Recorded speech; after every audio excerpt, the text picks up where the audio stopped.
Thank you, everybody, for tuning in to yet another episode in which I talk about issues relating to public transport.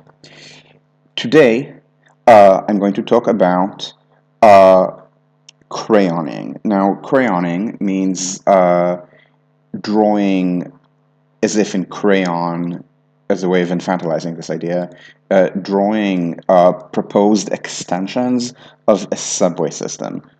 You can use it for things that are not subways, but originally, the original use case for this is people who propose expansion of the London Underground, and this term has since spread past its London origins. We're going to talk about crayoning in New York, but I don't want to just do New York crayon. Every New York City railfan, every railfan who used to live in New York City, every railfan who has not but is at least mildly interested in New York has produced at least one crayon. I've produced several. We're not going to do that kind of a crayon, but we are going to look at one, maybe a few more, uh, crayon proposals for New York, and we're going to analyze it in a way that I hope to illustrate how good public transport planning should be done. Um, and I'm going to start by. I said we're not going to crayon New York. I'm going to hold myself to that promise, but I am going to talk about. I'm going to talk very briefly about the common crayon for New York. That is to say, the New York City subway lines and New York City urban rail lines that do not exist, but that people, mostly rail fans, some planners do agitate for.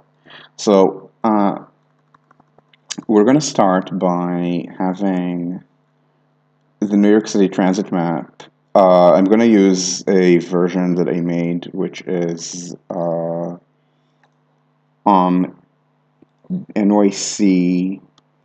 I want to say it's going to be NYC, I think de-interline. But I'm going to, but let's do, so this is a crayon version. I think this is going to be just de-interline. And the reason I'm going to do the de-interline map is just that it's cleaner than the official map, which is a little bit crayony, but it's not sufficiently crayony. I think it should be here. To seriously mess with. So this is going to be. I think this is the. No, it's not here. Right, because this is a. Okay, I'm going to cheat.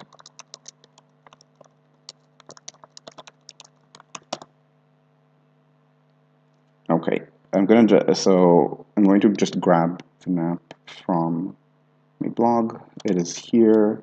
It is called Queens Subway Small.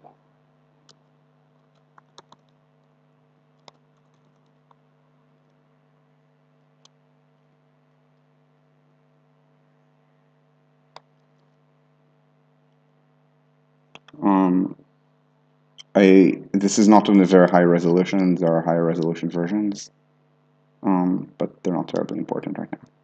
So this is the map, again, of the system largely as it exists. I say largely because I believe this specific segment, so this turnoff, is not. I mean, the tracks exist, but this is a yard, so this is the idea that you just extend this over here with another stop. But all of this is lines that exist. The colors might differ.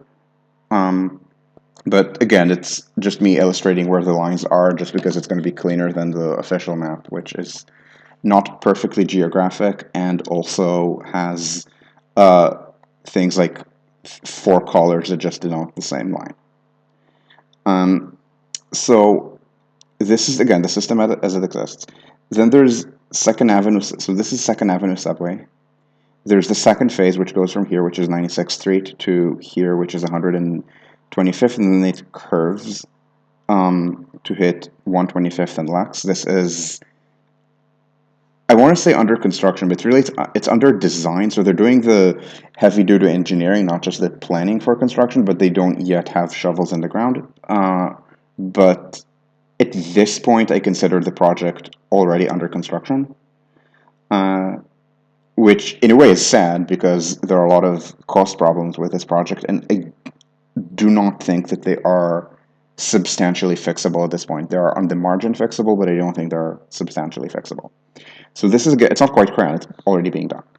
Um, if you see this line, this indicates a mainline rail. This is a largely disused straight line. I think it has. I think from here to Point South, it's 2 to 4 trains a day, which was planned as something called Triborough, as a passenger rail line going from here, Bay Ridge, on this along this kind of alignment, up through this bridge into the Bronx, ending at Yankee Stadium. This used to be called Triborough, and then this was adopted by the current governor of New York, Kathy Hochul, who downgraded it from this entire thing to only from this point, Jackson Heights, to the south. This decision, I can see the pros and cons of this downgrade. This section is substantially easier than going over the bridge. As I said, this is a largely disused straight line. From here, it's called Freshponds or Maspeth up to Jackson Heights. There's more freight traffic, but you can build dedicated tracks.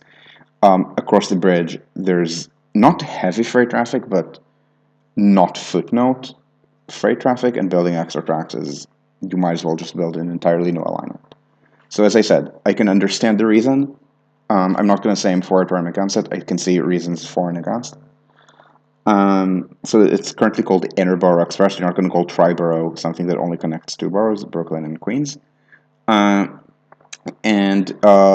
this is official crayon. It is not yet under construction. It is being planned, and it's being planned rather rapidly. The governor took special interest in this, and therefore planning is happening faster because of this signal of clear political support.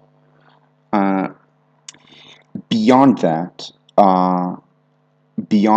it's all, I won't say all speculative, but there are, if you ask rail fans in New York, lines that persist whenever you ask, okay, what subway extensions should be built after 2nd Avenue subway? We're probably going to cover, I don't want to say we're probably, I'm going to cover between 1 and 3 of these. I'm going to cover, and the one that I'm definitely going to cover is probably the most speculative of them. So the ones that are basically always included, so this street is Nostrand Avenue. On Google Earth, it is this one.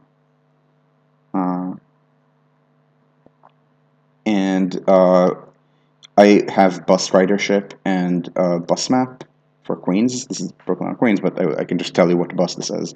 This is one of the busiest buses in the city, right on Nostrand. And so this is despite the fact that 1/3, or maybe because of the fact that the middle third of Nostrand has a subway already, it just connects to the subway. So the subway line currently terminates here at Brooklyn College. This is a rather busy node, a rather busy station, and of course it'll get busier.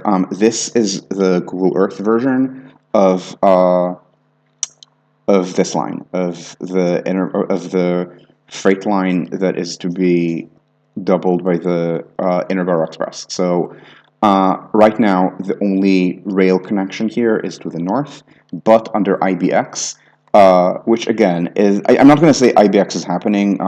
Andrew Cuomo had 12 years as governor, and his pet idea did not happen. Now, I will say that Andrew Cuomo's pet idea about the LGA air train was terrible, and had no support except for his lackeys, whereas the IBX idea is making people who don't have strong opinions about Hochul rather excited. But so this is likely to happen, and this is going to make it a bigger node because it's going to have subway service or some kind of urban rail service at any rate, not just to points north, but also west and east. So the idea of the Nostrand extension is to just take this line, which was never intended to terminate here permanently, and just extend it down Nostrand up to around the around this area. So this is Sheep's Head Bay. Usually the extensions end right on this side of Belt Parkway. Maybe they just go past Belt Parkway. In theory, you can also go underneath the water for one stop and serve Kingsborough Community College. But it's not usually included in the main crayon. Then there is Utica. As I said, Nostrand is one of the busiest bus routes in the city. And this is also true of Utica. This is Utica Avenue. It goes up until here, and then you go a little sideways and keep going up until here. This is no longer Utica, but this is how the bus goes. This is again, so I believe the busiest bus route in Brooklyn is actually Utica, and then Nostrand is number 2. Now, this is just an extension of this line, which I'm coloring red, but in the system as is today, it's both red and green. Red is the 2 train, green is the 5 train. These would be extended both. Utica, it doesn't look like there's a clear extension, but there actually is. So, maybe this is where the interline map obscures something. Right now, the green train, so the 4 train, run up until here, Utica, and then the 3 trains, which are red, continue running local up until New Locks here. This is too low resolution for you to see the station names, but we can toggle to Google Earth. There's actually a possibility of a connection that goes, I mean, I'm exaggerating how much of a turn it is, but it goes like this, and then would keep going under Utica. Then it would go up until here. This is currently a mall called King's Plaza. And again, Nostrand and Utica, again, very busy bus routes. And not only are they something that rail fans support, but also they were always part of the official crayon of the MTA and its predecessor agencies. In the 1950s, the plan for further expansion of the New York City subway included 2nd Avenue subway, Nostrand, and Utica. Then they had plans for something else called the Queens Super Express, which after many incarnations just became another Queens tunnel. So just on this map, originally there were only 3: Manhattan to Queens tunnel, Steinway for the 7, then 60th Street for what is now the NW, and 53rd Street for what is now the E&M. 63rd Street was built post-war in many stages, and this was only fully connected in 2001. So again, usually ask people for crayon after 2nd Avenue subway, and these are, again, things that have been kind of official crayon, if dormant, for generations, Nostrand and Utica.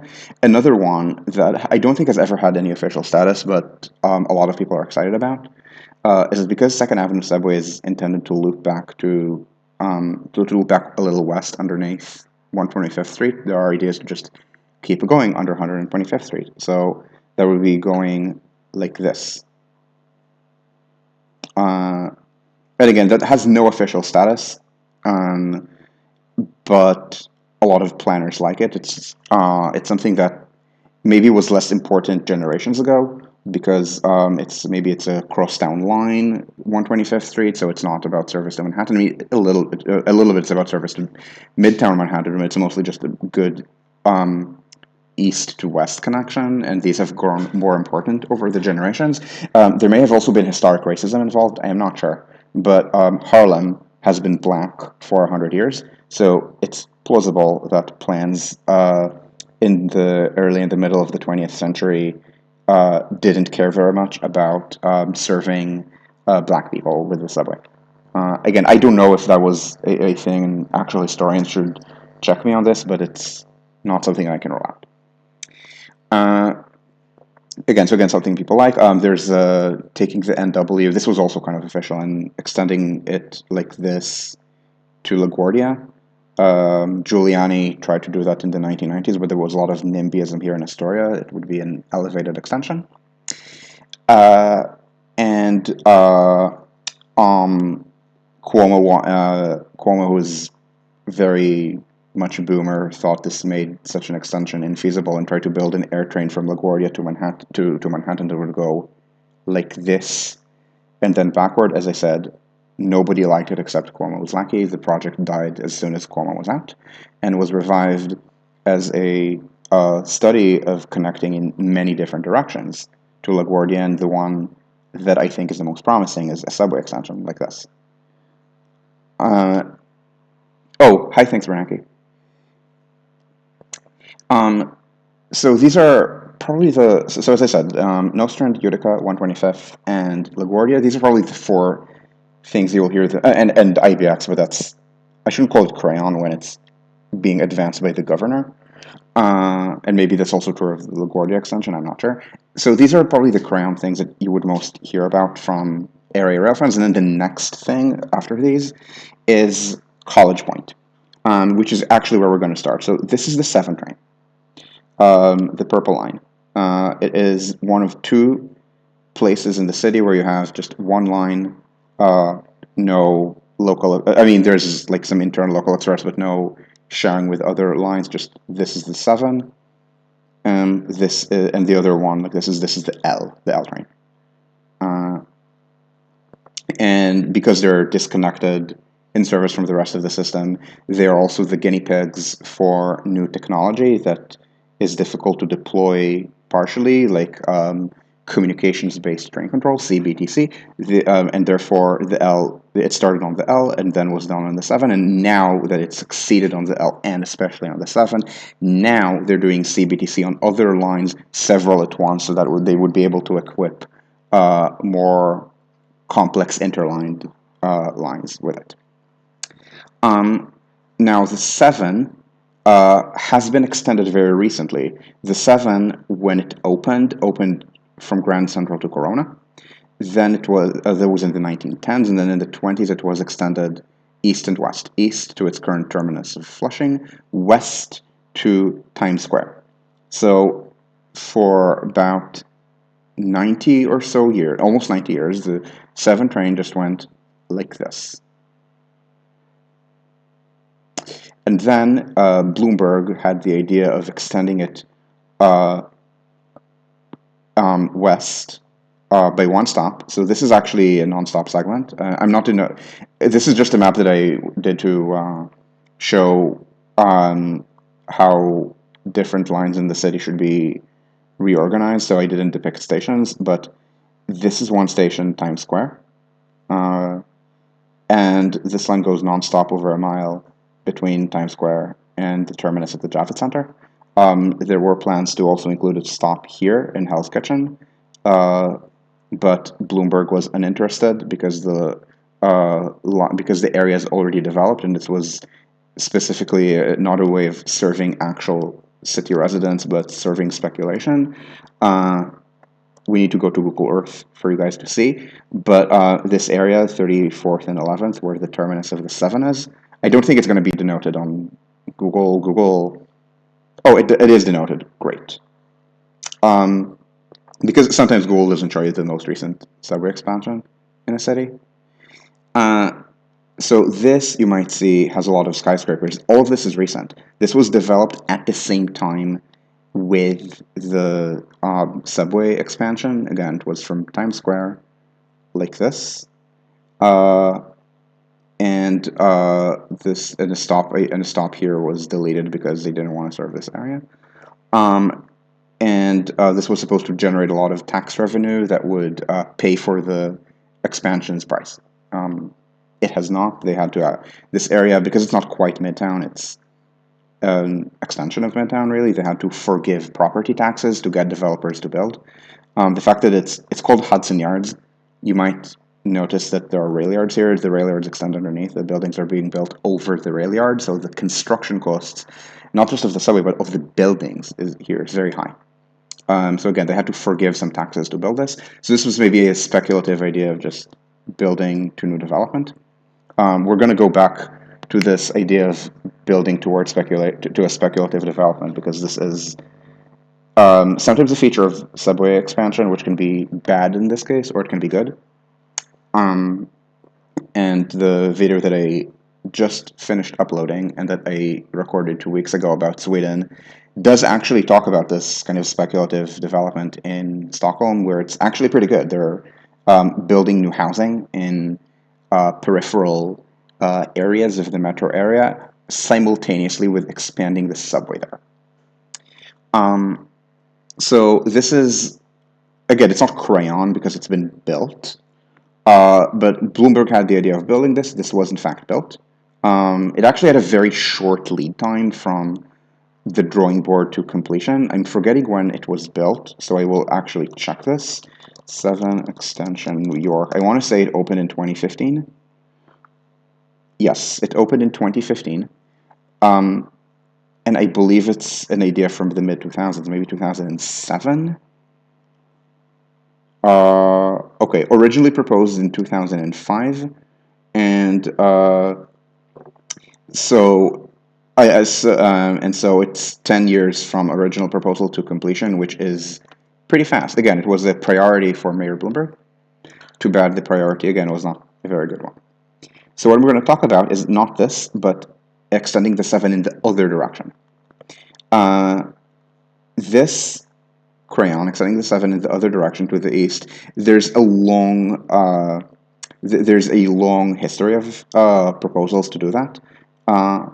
In general, there has been a long history of proposals to expand the subway system in New York, which are usually called the IND second system.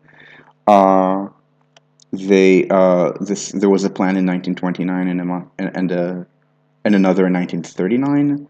This is the 1929 plan. Let's look at the 1939 plan. This is again retro crayon. This is how they wanted to expand the system.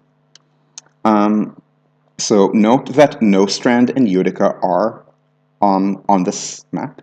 Utica would not be a branch of this line, as in most maps sense, but an entirely new line. There would be an old Second Avenue subway, which at the time was planned with 4 tracks. It's been built only with 2. Remember how I said there were 3 tunnels to Queens, 42nd or Steinway to on the 7th, 60th on the NW, and 60th on the NW, 53rd on now is the EM, and they've built a 4th one. So this is the original plan of the 4th one. They essentially built this, but on a more southerly alignment like this. But this has actually kind of been built.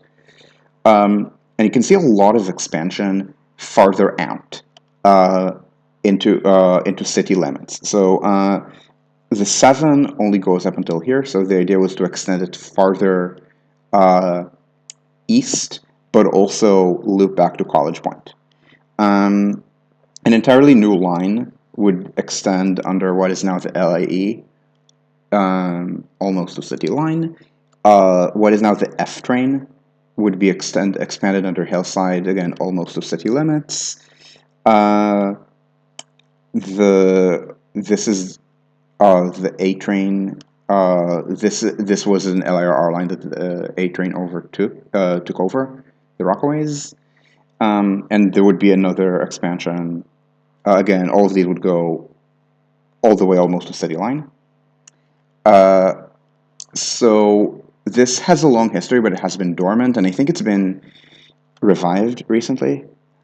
So I'm going to talk about the College Point extension because, again, if you ask New York City Rail fans what subway expansion they would like to see, they will tell you Second Avenue subway, Nostrand, Utica, 125th, LaGuardia, and then usually the IBX, and then usually the stuff that will come up right after it, I think, would actually be 7 to College Point. So I want to go into this in the context of how we're gonna talk about this, how it's useful to talk about subway expansion, because because sometimes plans for how to expand urban rail, unfortunately, are even officially kind of too crayonish. Like, here's something we can do, let's do it, as opposed to market analysis or analysis of the neighborhood there to serve, or asking why. So I'm not going to draw crayon. So this is really important. The first thing you do before you draw crayon is decide what you want to serve. Um, for example, for something that's much more constrained, there's no, there aren't a lot of decisions to be made, just yes or no, when you build Nostrand, in Nostrand extension. The question is about serving this part of New York City. Maybe the margin between Midwood and Flatlands and Sheepshead Bay. Um, so the analysis would focus on things like existing transportation demand on the corridor. This would be this bus, the B44, which is uh, an extremely busy route. It's the fifth busiest route in New York City. All of these numbers are from 2019, so pre-corona. Uh, let's pause for a moment, and I just want to show you something. Basically, all the bus routes in the city have been seeing declining ridership. So this is Utica, it's the B46, it's the third busiest in the city. Um, so again, very high productivity routes that are worthwhile to build. And because I'm mentioning IBX, and I'm already showing you the bus routes, um, IBX is not parallel to any bus route. So and that's because it's a railroad. This is a rail right of way. There's no road there. Now, Nostrand is a major avenue in Brooklyn, so it has a bus, and this bus again, the B44, happens to be the fifth busiest in the city. Utica, which is closely parallel, not too closely. It's I think a mile, right?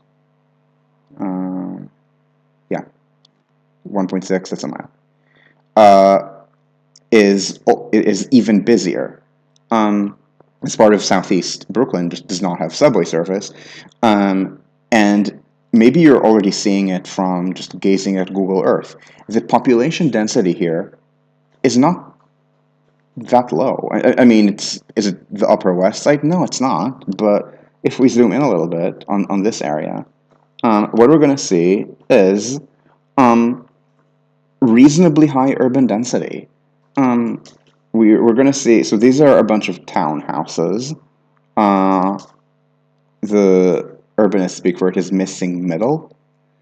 We're going to see, so the street itself is not very well built. So we do see parking lots. A lot of these are auto shops. So Utica itself does not have very dense land use. But right behind it, we see a bunch of townhouse scale development with very small gaps between buildings. So yeah, this is a townhouse, this is a townhouse, but just look at how narrow these gaps are. So the population density here is fairly high. Again, it is not the densest area in the city, but this might actually be the densest part of the city that lacks subway service. We're not saying it's more important to serve Utica than it is to serve the Upper West Side. We're saying that the Upper West Side already has two four-track subways. Um, so again, pretty good land use. And maybe I'm just staring at it on Google Earth, but we'll soon turn this into a more rigorous analysis, and we are going to look at actual data on this. Nostrand, same, except that the actual street Nostrand is somewhat more supportive. So if we zoom in a little bit, you can see that this is not missing middle. These are mid-rise buildings. These would not be too out of place in much of Manhattan. Um, and so we do see that there is population density here. You can see whether they travel along these corridors. Again, they do. We see the bus data. Now, again, IBX is an important exception, so we are going to need to look at that as well. And the important exception is that there's no street parallel to the IBX route.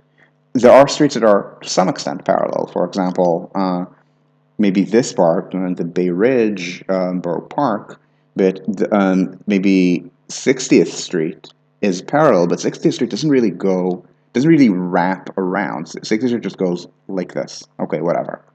Um, so, and maybe here as it goes through Brooklyn College, which is a pretty important destination. It's one of the busier subway stops within Brooklyn. Um, how are you going to even serve it east-west? You see that there's no good east-west street. I mean, you can cobble something together. The buses in Brooklyn do that. There are buses that go east-west through here, but they have to kind of detour a little bit. You see the street network, the east-west streets through here are a little bit broken. It's not easy to get east-west through here. So there's not going to be an easy bus corridor, and this is a really important thing when you do transit planning. Normally, the best argument for a rail line is a busy bus line. This is not my quote. I am paraphrasing Jarrett Walker on this.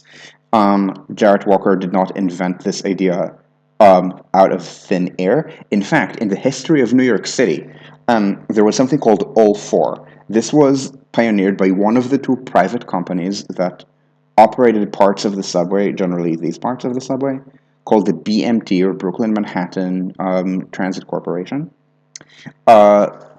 where all 4 means that they ran 4 different modes of public transport: diesel buses, trolley buses, light rail, I mean streetcars, and rapid transit, that is the subway and elevated lines. Importantly, this was a hierarchy. Diesel buses were the lowest, rapid transit the highest, and you upgrade along the hierarchy based on ridership. So you look at the busiest diesel buses and you convert them into trolley buses. You look at the busiest trolley buses and you convert them to streetcars. You look at the busiest streetcars, and that is where you would want to place subway extensions.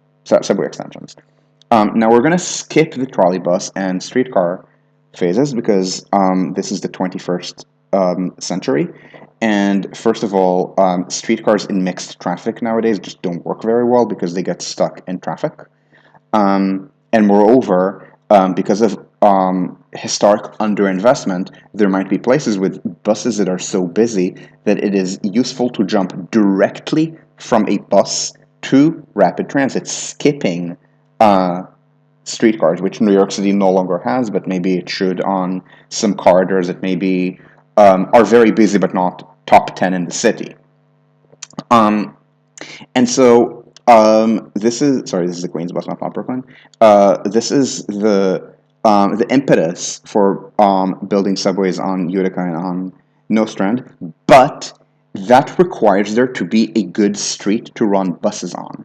This occurs when you're trying to expand the subway on a busy arterial road, such as Utica, such as Nostrand, such as, for that matter, 125th Street. 125th Street does not have a single bus route. It has 4 buses, each of which connects it in different directions. For example, the M60 goes east-west on 125th Street and then continues onward to Queens and to LaGuardia. There are routes that connect it down the east side. I believe that would be the M101. There is one that goes up Broadway to Washington Heights. I believe that's the M100. And there's, I believe, the BX15, which then connects it with 3rd Avenue in the Bronx. So a bunch of bus corridors, all of which are pretty busy, but because it's split among a bunch of branches, none of them is top 10 in the city. That said, they are pretty busy by themselves, and if you combine them, this makes 125th a very busy bus corridor, which is why there are so many railfan ideas about just extending the subway like this. Again, so you do need the street to exist. What if it doesn't? This is a really good example. As I said, there is no arterial street that does what IPX does.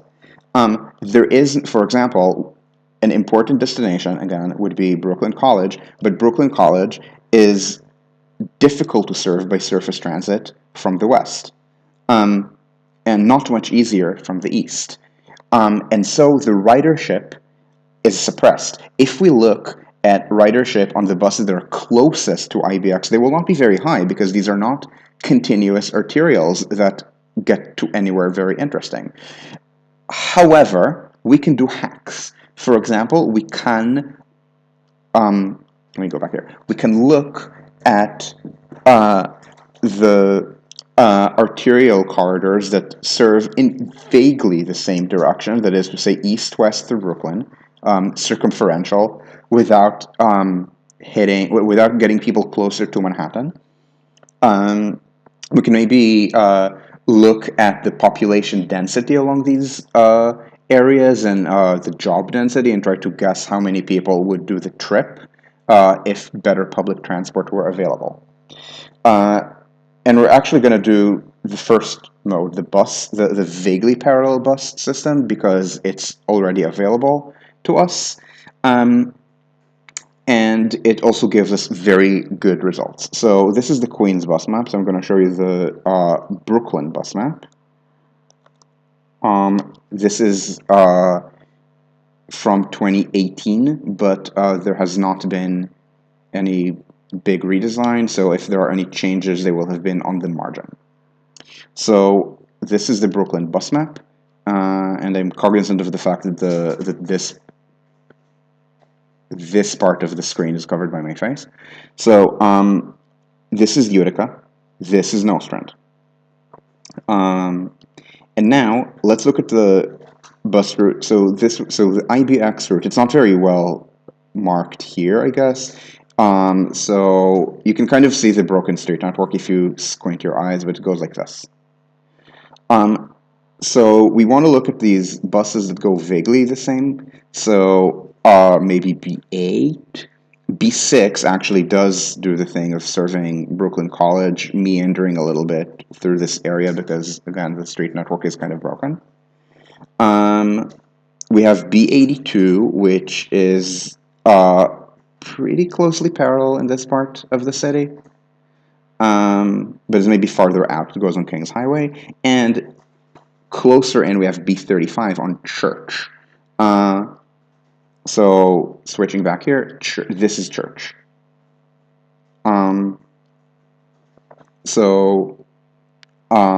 This is not very closely parallel, but again, there just aren't that many east-west arterials in Brooklyn, so you're going to make do with what you have.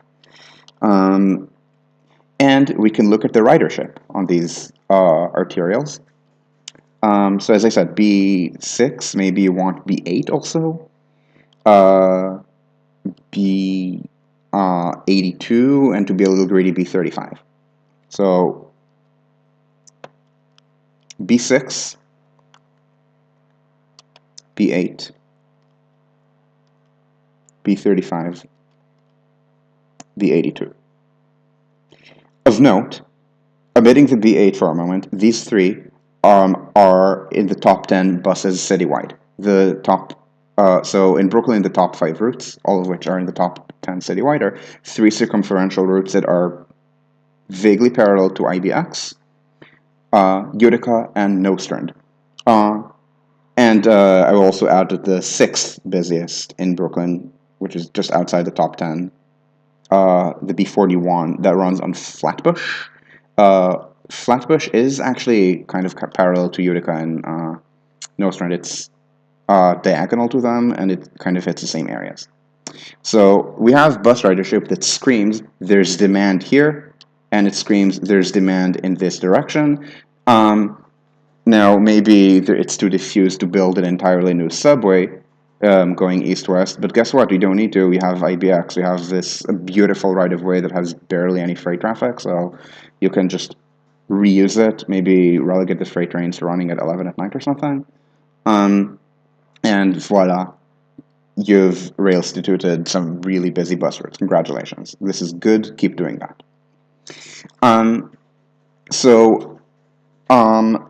But note something, that even here we're somewhat starting from the corridor, especially IBX. The corridor is already there.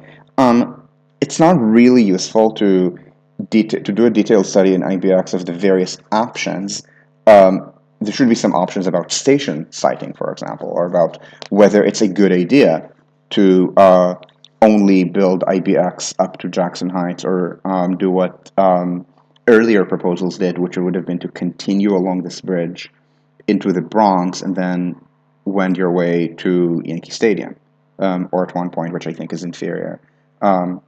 Instead of wending your way to Yankee Stadium, just stay on the Northeast Corridor to Co-op City. So maybe that is a valuable study, but you shouldn't really study different alignments because there's only one alignment. It's the right-of-way that you have. And again, in this case, it's a defensible decision because the right-of-way is essentially the only way you're doing east-west transit through Brooklyn and north-south through Queens. But you should still have a good idea of the demand for east-west transit through central Brooklyn and north-south through Queens. So even then, you need to think a little bit in terms of corridor studies, which again, bus routes tell us much of this. And what does the bus ridership say? It screams, build this, not at any cost, but build this.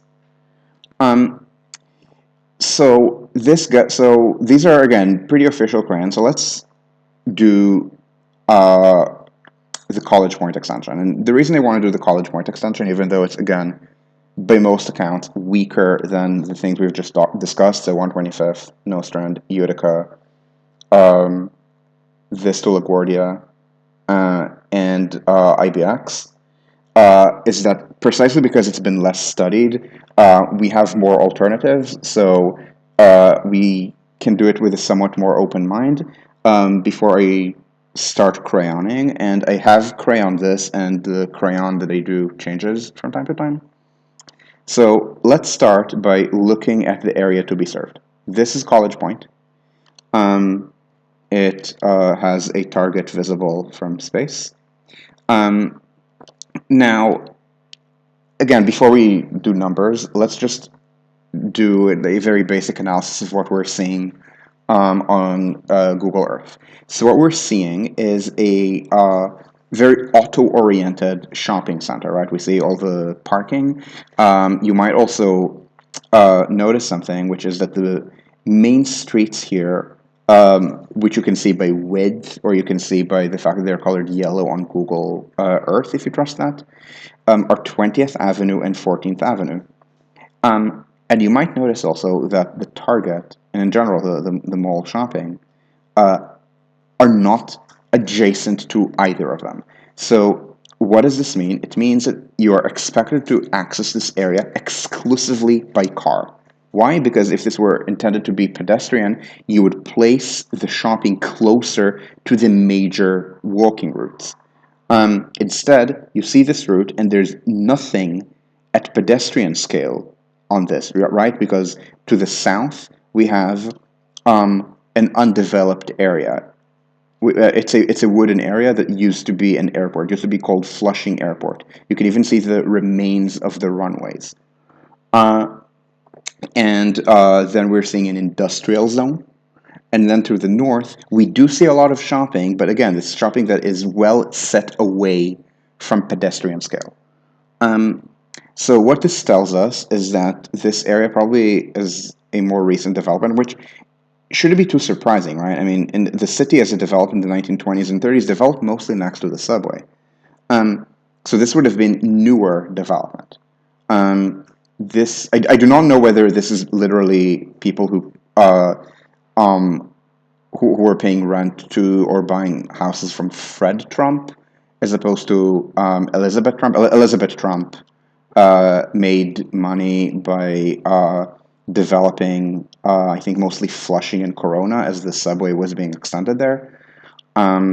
Fred Trump did a lot of outer city stuff, often at automobile scale. He was the only major developer in the 1950s who supported the downzoning in the 1961 Zoning Act. Again, I don't know if College Point was in his portfolio, but if it wasn't, it could have been. So we can zoom in a little bit and notice something, which is that this is not an especially low density area. So these are then townhouses, It's duplexes. Uh, they are set back from the street, right? They don't go all the way to the street. They have these front yards that are never really used for anything, unlike the backyards. Um, so the density here is not very high, but this is not suburbia, okay? I mean, I'm sure these are parts of the city that think that anyone who does not own a car is a weirdo who should stay on either the Upper West Side if they earn more than the NIMBY says that, or East New York if they earn less than the NIMBY says that. But objectively speaking, the population density here is pretty reasonable. And we do see and we do see somewhat bigger multifamily. We do see a lot of pedestrian scale stuff here. So this area has land use that, again, is not terrible. Um, Again, all of this is purely qualitative. Um, but now we can also look at what it could be. Um,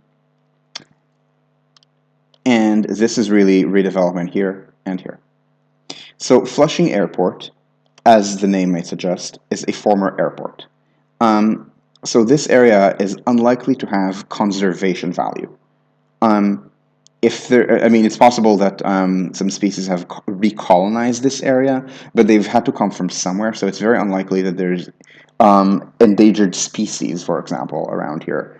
And as you might be able to tell, just by the lack of entrances, this is also not used as a park. Right? Because parks have trails, parks have entryways. If you want to see an actual park, this is a park. So you can see how the park is constantly being used. You see baseball diamonds. We see places where you can enter. We see trails and around along the Flushing Meadows. Uh, we do not see this at Flushing Airport. This is land that is not being used. So maybe that makes a good redevelopment site. So remember that I said before that building to speculation is not always bad. It can be done poorly and it can be done well. Now, the 7 extension, we are discussing what is going to have to be a 7 extension, but the 7 extension that was actually built, as I said, it was a bad example. So I want to motivate why this is a bad example in order to contrast College Point with it and maybe contrast things in your city with it so you can decide is it good or is it bad. So again, let's discuss why this is bad. First, they built a 1 mile extension without intermediate stops. The Seven's Times Square platforms are around here. Not literally under 42nd, it's when they're under 41st. So we can use the path tool to start again around 41st and 7th. Staying under 41st, and then curving under 11th to a station at 34th. So it's almost a mile without any intermediate stops. This is, I believe, the single longest non-stop segment on the subway in New York City, not crossing any water. There are longer non-stop segments if they cross water, for example, between Manhattan and Queens, or heading from the mainland of Queens is to say physical Long Island, as opposed to what people say when they mean Long Island, which is excluding Brooklyn and Queens, across Broad Channel, so across here to the Barrier Islands, and then back to the mainland, but this is the Rockaways. So crossing this water, you have longer interstations. Crossing water here, you have longer interstations. And there are some express lines that have longer interstations running alongside local lines that make many intermediate stops. But on land and without a local variant, this is the longest single interstation in New York City. Is it justified? Absolutely not. You want your stop spacing to be denser where the density of origins and destinations is higher. Why? Because a stop has costs and benefits. The benefits of a stop are based on how many people are traveling to or from that area where the stop is.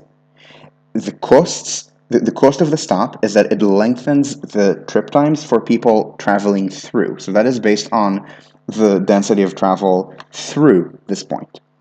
So where do you want your stop spacing to be the densest? You want it to be the densest in the central business district because that is where there's the greatest density of destinations. Moreover, because of work travel, it is less common to travel through city center.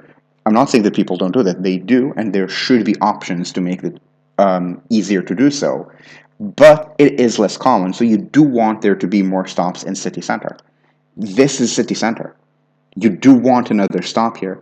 And there is a rather large density of destinations right here. So this is not quite an extension of Midtown. It's called Midtown West here on Google Earth, but really the jobs end at 8th, kind of at 9th.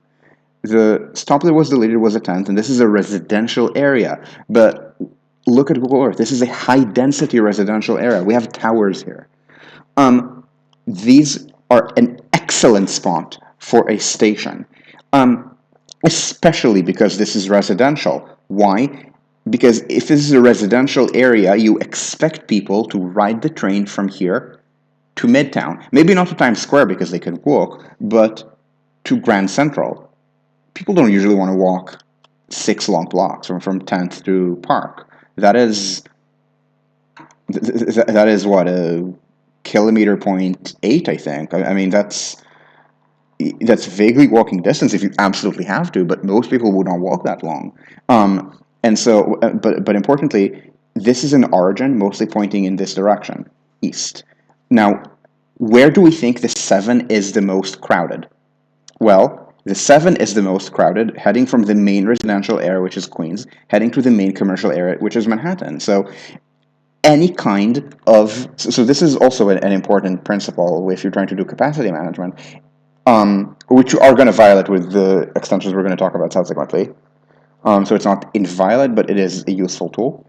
It is useful to build against the main direction of crowding. So the 7 is mostly crowded in the morning going east to west. Why? Because there's practically nothing residential west of Midtown Manhattan. I mean, there's Jersey, but we're not talking about going to Jersey. And so residential stuff west of the crowding point is free. It's free. It's free in terms of crowding. If you're already doing this extension, this is really an excellent location for a stop, which was deleted because they faced mounting costs, and it was built as speculative development with no attention paid to serving existing development.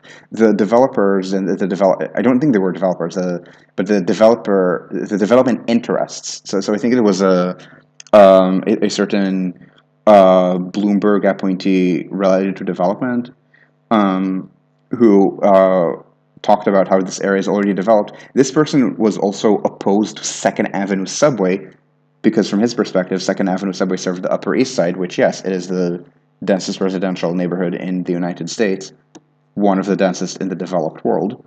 I think the only things that are denser than the Upper East Side in the developed world are some neighborhoods in Hong Kong, so it might actually be the densest in the democratic developed world, the Upper East Side.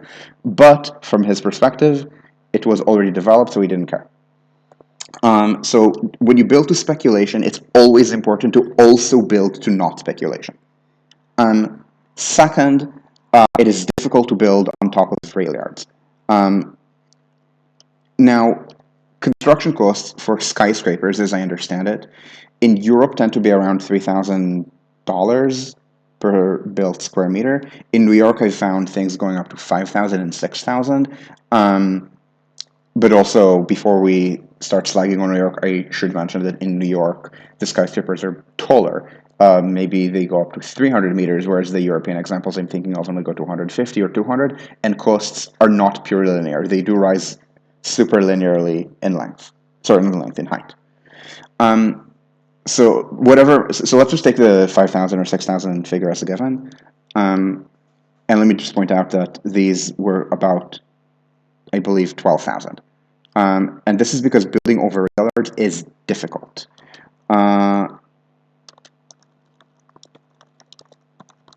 Let me see if I can find the air rights dreaming. A post by an engineer in California named Let's Go LA that I strongly recommend that people read. It is a blog that is unfortunately rather dead. As you can see, the most recent post is from 3.5 years ago, and even then it was not updating very frequently. But it is still very useful. To talk about issues relating to the engineering of uh, transit-oriented development and also public transport. So the argument this post makes is that it's difficult to build on top of active rail yards because of issues of column spacing and the need to not disturb traffic below. And essentially, this only really works if the rail yard was designed for such from the start. This does happen at Penn Station. So not the rail yard, but Penn Station itself has a very dense column placement because they intended to build something on top of it, as they in effect did after the destruction of the original station. Like here, and this was also done at Grand Central, where no such thing happened, at least not on top of the actual station, because of preservation. But you do see that, for example, the MetLife company was built slightly behind, and a lot of these buildings are partly over the rail yards. So unless you're making prior plans, this is going to be more expensive. No prior plans were made over Hudson Yards, so don't do that. Or if you do that, bear in mind you're facing very high construction costs, and to make them profitable, you need to give these buildings inducements. In this case, forgiving property taxes, whereas where developers would build without any such abatements, like in Midtown East, zoning has made it more difficult for them. So this is an example. So this is why this kind of building to speculation is bad. It's not because it's always bad to build to speculation, quite to the contrary, but because you want to make sure the speculation does not consume additional parts of the budget. You want the development to be profitable. You want to develop, and if it's, if it's private sector development. Now, if you want it to be social housing, you don't need it to be profitable. It's social housing. It serves a social purpose. But you do need it to be, for example, accessible enough that you're not accidentally building a slum. You want to build a social housing that integrates the people who would live in it, predominantly working class people, into the job market. So you do want to build it with, for example, good local amenities, but also very good job access. So as I said, in Sweden, I am familiar with very good examples of this. I'm going to very briefly Google Earth fly to Sweden to show, and just because I think it's a useful anchor for how it's done well. Now, Sweden has very high housing costs in the main cities, led by Stockholm. Stockholm is pretty dense. This is central Stockholm. This is a randomly selected part of it. Basically, no skyscrapers because this is Europe, but but dense mid-rise apartments. The population density here, I think it's about comparable to that of Manhattan. So, of course, lower than Manhattan, omitting let's say, Central Park, or omitting just purely commercial areas, but like the denser, but not absolutely densest residential part of New York City. There are no plans to redevelop any of this as high-rise. Again, these are pretty dense areas. So plans for adding housing in Stockholm are about accreting a little bit on the side, maybe some disused park. As you can see, there's a lot of parkland in Stockholm. And I do know they're doing some light encroachments on this. So this is the university where I used to work for 2 years, and they did see some new development there that I do not remember where. It could have been like right next to here. It could have been in a random empty spot in one of these. So that's where they usually look for space for new housing. Or just on the margin of the metro area, where they are also going to build a subway or commuter rail expansion. And right now it's subway. So the example that we're going to look at is Barkarbu. Uh, and so this area, as you can see, is not very developed. And as I mentioned before, I mean, there are parks that are very well used as parkland with paths and enterways. This is not quite it. I mean, yes, if there are parts that you can walk through, but this is just mostly undeveloped land. So the plan is not to start from nothing, because there are, as you can see, there is urbanized area that you can build from. So the plan is to take this part of the Stockholm subway. This is an area called Akalla, and extend it around here to Barkarby. And you can see this is not very well developed, but it's fine because they're planning to redevelop this area at what is by Stockholm standards high density, which means mid-rise again. Maybe not very densely packed mid-rise, but reasonably dense mid-rise with neighborhood centers, not just housing. So there would be schools, retail, community spaces, these kinds of amenities. Um, and now this is done in Stockholm, which is a very fast-growing city, one of the fastest growing in Europe, in fact. And this is because of the strong Swedish economy, which attracted some immigration, and then with the refugee waves of the last decade, Stockholm just blew past population projections, so it needs a lot of new infrastructure now to integrate to accommodate all of this growth. Which again, it's for the most part building that infrastructure. It's not just putting refugees in tents. It's not doing that. But there's again fast economic growth, fast population growth, which support this kind of development of speculation. I'm calling it speculation, but it's something that's going to happen.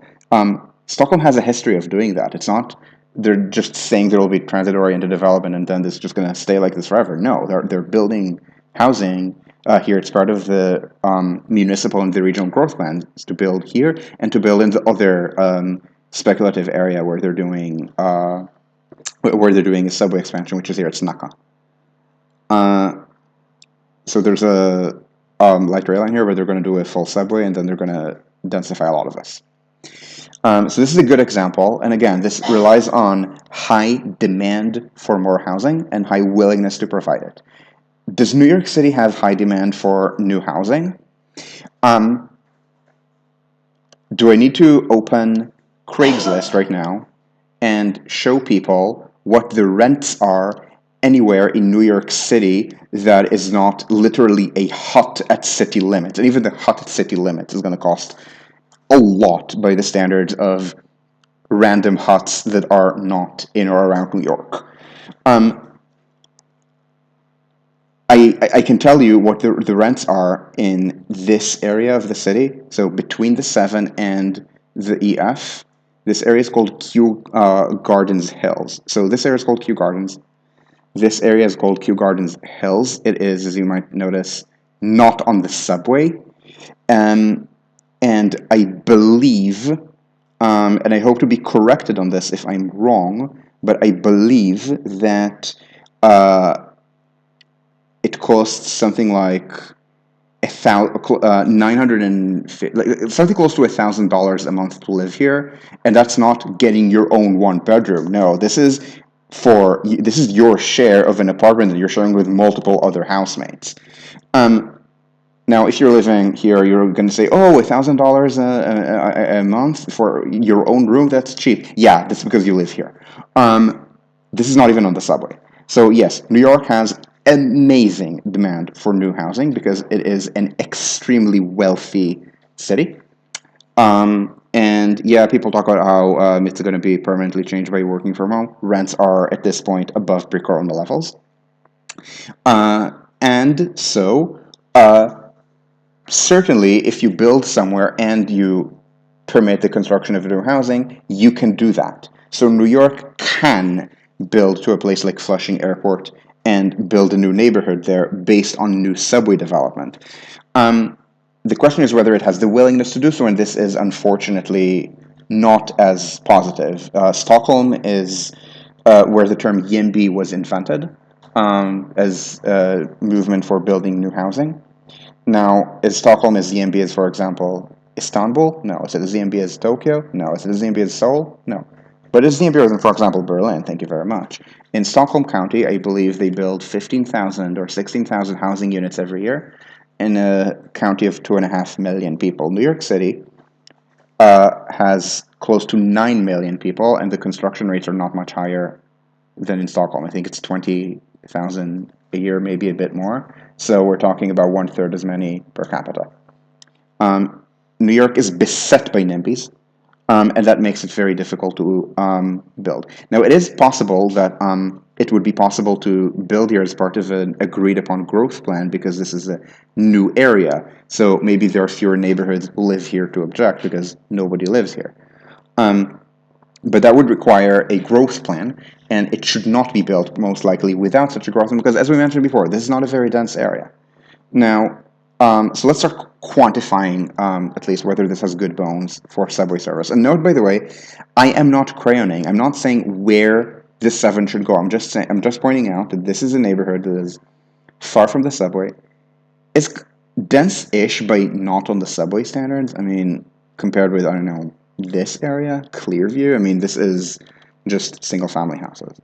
And yeah, they're duplexes, but you can see that there may be spaced farther apart. There's no, I mean, yes, there are these areas, but these buildings are, despite, I mean, maybe they look like housing projects to you, but they're not tall. Like Manhattan housing projects are 12 or 20 floors, and Swedish ones are 6, and these are duplexes. These are duplex buildings, and they're spaced far apart. There's a lot of space devoted to ornamental lawns and to parking. So this is, I mean, this is not again the density of a random hut, but it is also not a density that screams build, build, build. This is again, it's not density that screams build, build, build, but it is denser. So it is useful to look at this. So let's look. So we're talking about. So I mentioned at the beginning we're going to look at bus ridership, and we're going to look at density.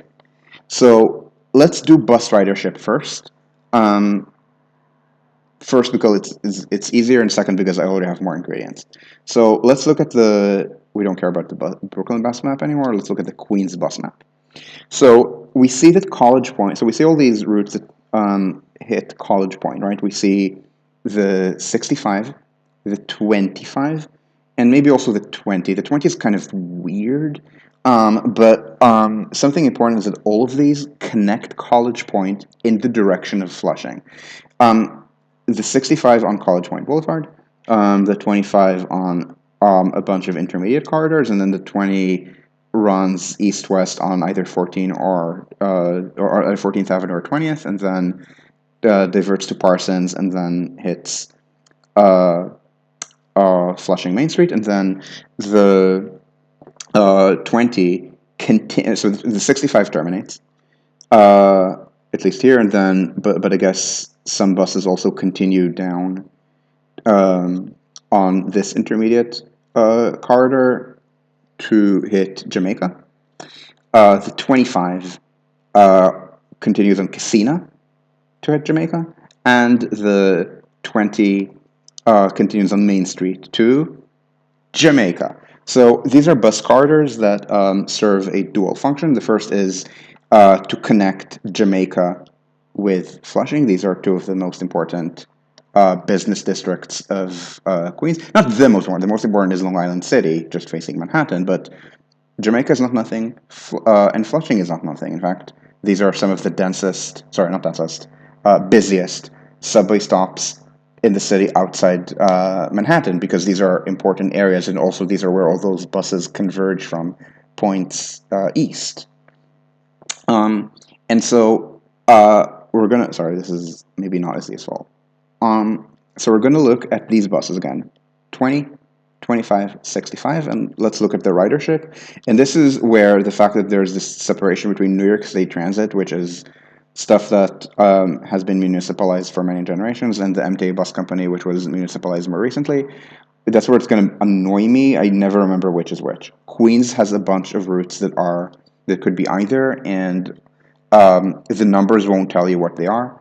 The experience is pretty seamless, and they're slowly being merged into the same thing, but for some reason the maps are separate.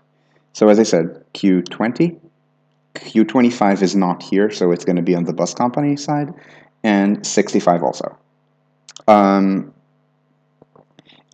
So this would be, and you can see that basically everything on the MTA bus company is Queens. So we're doing Q25 and Q65. So note something, that the Q65 is the second busiest MTA bus company route. And the 25 is the fourth busiest. The single busiest is the Q10, which is on which runs on Lefferts and serves JFK. Now the air train also serves JFK and is much faster, but the air train costs extra because they're trying to soak air passengers, whereas the Lefferts Boulevard buses are intended more for airport workers. So they serve mostly the same areas, but this charges normal MetroCard fare. So this is the busiest MTA bus company route, and how much ridership it has objectively, it's 21K, so this would be not the busiest, it would be barely outside the top 10 on normal New York City transit. It would be in the teens, and then the others. So again, number 2 is Q65. Number 3 is the system is the limited routes on Woodhaven. It's Q25, 52, 53. And number 4 is Q25. So again, pretty respectable, about 20K each. And how much do we have on the one that is the Q20? A little bit less, 13K. So pretty healthy ridership across all of these together. This is 53K, I believe. No, this is offset a little bit. This is more like, I think it would be 54K. So pretty healthy ridership. Again, it's not just College Point to Flushing. It's also Flushing to Jamaica along 3 decently separated routes, but together they would be busier than any single bus route in the city. The busiest is M15, which is 1st and 2nd Avenues. Not for nothing, this is why 2nd Avenue subway is so powerful. And so it's so we're saying again decent bus ridership, but nothing that screams build me, because I'm just gonna not even draw a path. I'm just gonna draw it as a straight line. Let's go from northern-ish point in College Point that would still be served. Now to Flushing, this would be 3 kilometers. 53 or 54 way 3 kilometers is amazing. This would be 18K per kilometer. The New York City subway on the eve of a corner average 15,000 weekday trips per kilometer.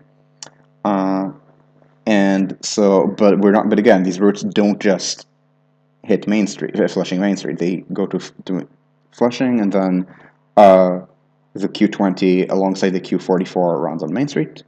The Q25 runs on Casino, and the Q65 runs to the east of that on 164th. So if we go all the way to Jamaica, we're getting 10 kilometers. 53 way 10 is a lot less exciting. It's not nothing. I mean, 5,000 is okay for a bus. But just to compare what happens on the build kind of bus corridors, Nostrand and Utica. So the extra subway extension, and let's go and let's do the one that hits the water, but not the one that goes underwater to Kingsborough Community College, even though to be very clear. So this area is kind of bullshit to serve, but Kingsborough Community College to Brighton Beach, it's the B1. this section specifically is extremely busy because it connects students from all over the city to a community college that you can't really live around here next to it because it's expensive. Um, so the subway extension on Nostrand would be 5.5 kilometers, and can be expected to kind of kill the bus. I mean, not literally kill, so it wouldn't exist, but it would just. But especially if also Utica were built, like these buses, we could also throw in Flatbush. They would just be turned into basic buses, like doing running at the frequency of any random bus, which I think should be 6 minutes, but the MTA thinks should be more like 12 or 15. This is 5.5 kilometers, and again, the bus route goes farther because the bus route also covers this part. But the real workhorse is this section of the bus, 5.5 kilometers, in order to get how much does the B44 get? Not Bronx, Brooklyn. After a lot of ridership decline over the last decade, it's the last decade or 2 decades really, 30K. So that is somewhat more than 5K per kilometer. But again, there are parallel routes, like the B41. Utica, so it's 36. But just remember, just 5 years before it was 46. So there's a lot of suppressed ridership that just stopped riding the bus because the bus was too slow. And maybe they switched to cars. The area did not get abandoned. Maybe there's very light suburbanization, depopulation here, but it's not the 1970s. Utica would be the same thing, but over 6.7 kilometers, something like 7 kilometers. So basically the same. We're talking something like 6,000 per kilometer. But these are single routes. This should be counted better than me trying to voice on you the idea that a route like this gets you all the ridership on 3 bus corridors that in practice run here and here and here. Okay? I mean, like, as I said, I'm telling people to check me because I do want to be very clear. I'm not trying to pull a fast one. I'm not trying to sell you a hut at city limits and then tell you you live in New York City. You should pay the same as if it were on the Upper East Side. So this is again the bus ridership here is healthy. Again, this is about 10 kilometers. Where, to be honest, even if we also include the Q44, which doesn't connect to College Point, but does go on Main Street, so it does do the more workhorse connection between Jamaica and Flushing, and then it, to be very, very fair, also goes over the bridge to the Bronx. If we somehow include that, Q44 is just outside Top and this is gonna probably continue into the future, just because if you stare at this pattern 2014 to 2019, which I did when Eric Goldwyn and I were doing the Brooklyn bus redesign proposal. Not up to 2019, but the previous years up to 2017. Then a pattern that we noticed was that bus ridership was falling in general, but it was holding up better in the outer parts of the city than the inner parts of the city. It's a matter of traffic. So Queens, for example, it's 23K versus 25K, the Q27, or this is 25 versus 28, or 20 versus 22, or the Q58, which is really weird route that I would not be able to automatically tell you why it's so strong, because it connects. So Q58 is a route that, if you squint your eyes, is also an IBX route. It's not, but if you squint your eyes, it connects. It connects Ridgewood like this, and then meanders its way into Flushing, and it's incredibly circuitous. And if I looked at a map, I would be able to say, oh yeah, Nostrand and Utica must be very strong routes. Main Street is a very strong route. I would not be able to pick this out as a top 10 route, but it is. And it's also held up okay. And then the inner routes have been decimated. Like church, so it'll be 35, went from 32 to 25. So much bigger decline. B41 from 31 to 22 and a half. Utica just got murdered, 46 to 36. Just it's a matter of traffic. So the inner areas get more traffic. The outer areas have less. And the traffic, of course, slows down our buses. I don't know why this got murdered so much. No, this I know. Yes, this is the concourse. Sorry. This is the route that's held up maybe a little bit better. Not very well, but a little bit better. It's the SBS route on Fordham. So my point is, at any rate, that we should expect the Q44 to maybe even enter the top 10 if, unfortunately, if the inner routes keep getting destroyed so much.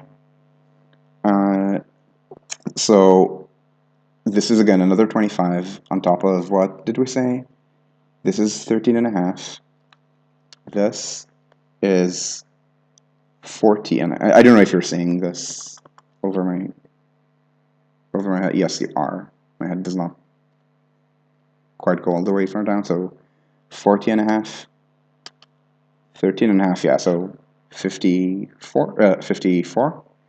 And if we're including this, this becomes 78 or 79.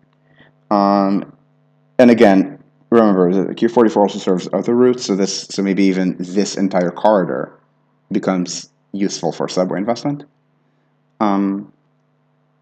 So again, we're justifying this corridor, but again, it's not a build, but it is intriguing. A bunch of routes where by themselves it's not a lot, but together it looks more interesting. And we can also look at travel, at actual travel, actual density. Now, looking at actual travel or actual density is a little bit perilous. Why? Because that just tells you how people use the system as it is. It doesn't tell you how people will use the system as it will be. But population density is a pretty good indicator. So I'm not going to do population density because on the map does not let me do that. On the map tells me density of employed residents, which for my purposes is fine, to be honest. So let's draw a polygon, and we're going to define College Point based on the freeway. So we're going to look at everything between the freeway and the water and see how many employed residents are there. We're not even going to care where they work. Maybe we're going to look at that a little bit later, but we shouldn't care now. And the reason we shouldn't care now is that the whole point is that maybe they work locally, or maybe they work elsewhere in Queens because the public transport options to Manhattan are so awful that they don't want to be on a bus to a train. The train is very crowded, and the 7 is one of the slowest trains in the city unless you hit an express. And so maybe they don't want to commute an hour by bus train, so they just take jobs that pay less but let them drive only 20 minutes within Eastern Queens. And then if the subway were extended and offered better trips, then instead of an hour by bus train, it would be maybe 40 or 45 minutes by just train, which is still not amazing, but you don't need to transfer. Trains are more comfortable than buses. You will definitely find a seat because Flushing is extremely crowded. Flushing is I believe, the busiest subway stop in the city outside Manhattan. So even when you're departing the station at Flushing, you may not have a place to sit. And then if you're standing, the 7 is incredibly crowded until all the transfer points when people start switching to faster trains. Whereas if it starts in College Point, congratulations, you're a College Point resident. You get a seat, and then you get to watch all the people who boarded at Flushing squeeze. So we don't care how many people go College Point to places on the side. We just care how many people live in College Point and are employed. We will confirm selection. Out of curiosity, I'm going to look at the number of jobs in this supposedly 3 square mile area. In fact, less because I'm also including some water in the 3 square miles because I didn't want to spend too much time culling the water. So area profile. And again, let's just do jobs first. And this is just to anchor ourselves. We have in this area, 19,000 jobs. Um, this is the mall that we were talking about before, the one that's set apart from 20th Avenue. We see some jobs here and some jobs here. But overall, no really big job center. It's pretty diffuse. What they're saying the job density is, they're saying it peaks at 10,000 per square mile, so 4,000 per square kilometer, and that's anemic. Um, and like Manhattan, Midtown Manhattan, I think, because it peaks at something like 200,000 over a couple square kilometer, 200,000 per square kilometer. So 4,000, it's not even a respectable neighborhood. It's not like the respectable neighborhood would be 10, 15. Um, so not very useful for reverse commuting, and that does count against it. Flushing is a reverse commute destination. This is not. So this is going to be mostly single direction, which again should count against the line. This is why I think, according to most rail fans, according to most rail fans, it's not as high a priority as a place like Utica or Nostrand. Now, Utica and Nostrand, why are they so useful? Well, it's not like there are a lot of jobs in Sheepshead Bay. There aren't. There are some at Kings Plaza, but I mean, let's not turn Kings Plaza into, I don't know. I don't even have good New York examples to compare it with. I'm going to just name you a bunch of Singaporean malls like Takashimaya or Suntec City or something like that. I mean, it's not any of that. Um, but remember how I said that it's useful to build in the opposite direction from peak crowding?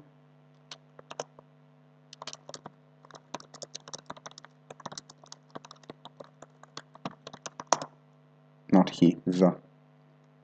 I hate making typos. This is a blog post I wrote 4 years ago, which through the Hubbound report and through looking at subway train exact amounts of space per kind of rolling stock, can just tell you where the most crowded parts of the system were. This is from 2016, so this is before Second Avenue subway opened, and we can see that from the uptown direction, the 2 and 3 trains, and the 4 and 5 trains, uh, are number 1 and number 3 most crowded. Number 2 is the L. The L, you might notice, does not run as many trains. It's an electrical capacity issue that is being very slowly addressed. So the 2, 3, 4, 5 trains, which on this map are the red and green, they're express versions, aka the only ones that go into Brooklyn. They're the most crowded, headed from uptown. From Brooklyn, on the other hand, I'm also naming you their crowding levels in standees per square meter, and again, this is all sourced. I mean, I'm pretty sure you can retrace the steps that I used, and it's not link rotted anymore. So this, a little more than 2 standees per square meter. This is 4. So capturing more riders in this direction, so 2, 3, 4, 5 in Brooklyn, is great because, yeah, there are standees, but it's not especially crowded. You do want to fill trains in the less crowded direction whenever you can. So this means that from the perspective of crowding, this is really good. This is really good. They're effectively free. In at least one way, this makes things better because the Nostrand terminal. Let me see if I can find the existing the track map from Van Schnook. There's a guy named Andrew Lynch, aka Van Schnook and Ragan, who is kind of a professional crayonista for New York. Is here, and he also makes high quality track maps. And he was an advisor for a plan to crayon something that I did not mention before called the Queens Link, which is this. And it was not selected for future construction. IBX was selected ahead of it. I think that in technical terms, this was the right decision. This crayon, either from the LRR or from the Queens Boulevard line, going onto here to essentially give the Rockaways faster service to Manhattan, I don't think it's as valuable. But understandably, he was pissed that his idea was not selected. But you understand that IBX is a good thing. So at any rate, here on Nostrand, this is the terminal. So notice that there are bumper tracks. Notice also that usually when you have a terminal, you're supposed to have an island platform between two tracks. Why? Because if you have an island platform between two tracks, then the trains can go in either direction. Whereas here, you're committed to something before. The screams, extend me. Why? Because when this was built in the 1920s, they planned on further extension. The further extension just never happened. In contrast, this is how a terminal is supposed to look. Also with some overrun tracks. And so this is, for capacity, really good, because this is kind of a constrained terminal. You do want to extend past constrained terminals. This is also something useful to think about for capacity issues. So when we're talking about extending the subway to College Point, can I upload my latest to YouTube? Yes, I uploaded the one from 2 weeks ago, and I'm going to try uploading the one from a week ago later, as well as this one. So if you're watching this on YouTube and the video from a week ago has not been uploaded, there's a reason. And so, at any rate, the 7 train is crowded from Queens to Manhattan, so extending in Queens adds to the crowding, and that should count against us to some extent. But something that should count for us is bumper tracks. There are 3 of them, which makes it a little bit easier, but only a little bit. There's a rail yard. It's actually a really annoying feature of the New York City Transit. The oldest parts of, I mean, not the oldest, the older, the ones from the 10s and 20s, have this tendency to build a rail yard not past the last station, as is common in, for example, Paris or Moscow, but to build the rail yard specifically a few stops before. So this is Corona Yard. Maybe this is where the train. So the train used to only go as far as Corona, and then it was extended. And then the line was extended to Flushing later in the 20s.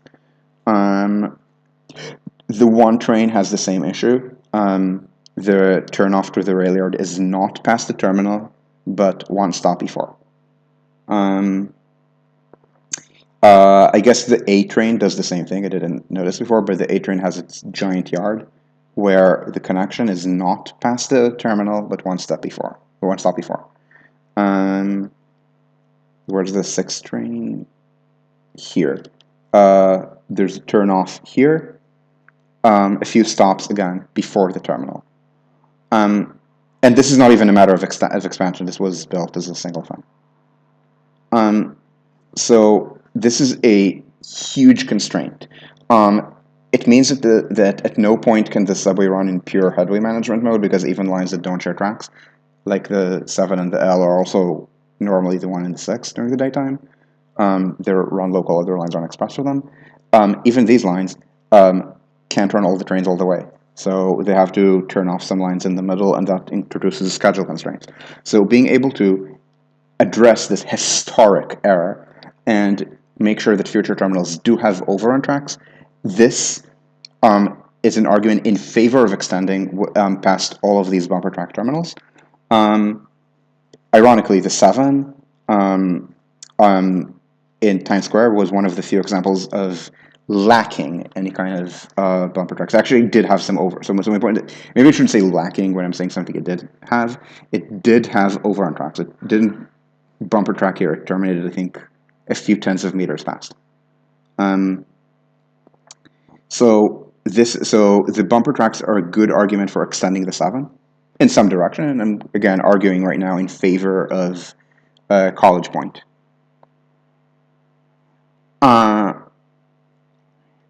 What do you mean building before the terminal? Like, what do you mean? Does this help with expansion? Can you explain, Ed?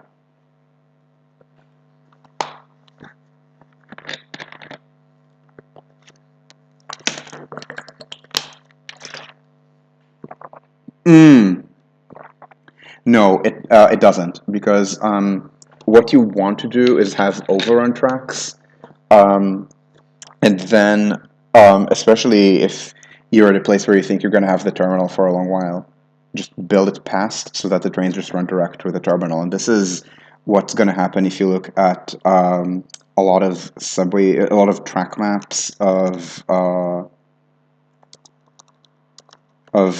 Paris and Moscow. This is going to be Paris just because it's easier for me to show you this than Moscow. So, and this is despite the fact that Paris does a lot of little expansion. I mean, it also does big expansion, but latest update because they do have because they constantly show all the little updates. So let's try to do this version, the latest one, with opening dates. So it's going to take some time to up. So this is going to take some time to load.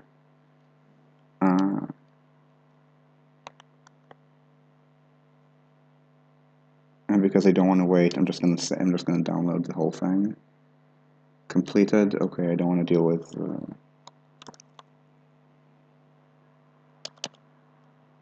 And note that I did have that map on my computer. It was just years out of date. So let's see. So let's blow it up to 100. And so note, for example, that on Metro 3, there's no rail yard here. You don't have to have a rail yard event, but there are overrun tracks on this side. On the other side, yeah, the rail yard is before, but there are overrun tracks at Galliani. And Metro 11 is this kind of weird one but still overrun tracks and rail yards. So actually, Metro 11 was built as a single line when it was built in the 1930s, from city center to the northeast, and not even city center, overrun tracks. Metro 1, Metro 1, this is an extension from the 30s, so this terminus has been like this for 85 years. This line is under planning, but is suffering Parisian cost overruns. But again, this is the rail atelier. Like was the Metro 2, which is never going to get expanded because Metro 2 and 6 form a ring. Atelier. And I guess the atelier for 6 is not here. It would be right. It's going to be in the in this really weird spot because right now Metro 2 and Metro 6 form a ring, but at opening, most of Metro 6 didn't run like this. It ran like this, and so this was a little orphan segment that went like this. It's kind of weird. Like Metro 2 and 6, like it's more logical to run them as this kind of ring like this, but this was, I think, the original plan, but for the first couple decades they didn't do that. They instead did this weird thing, and they only went to the more logical way in World War II because that way most of the elevated parts of the system were Metro 6 or Metro 2, and they were worried about bombing. It's kind of weird because Paris has no military targets worth bombing. But anyway, yeah, you want the rail yard ideally past the end. This should most likely be the case for a college one. Should the US build more ring lines? It depends. IBX is an excellent ring line. It really depends on the city. Boston should think of building an urban rail ring. I cannot think of anything like this which should be done in San Francisco or Philadelphia or DC. In Chicago, I can kind of see a ring line, but kind of, sort of. Chicago's neither somewhere else.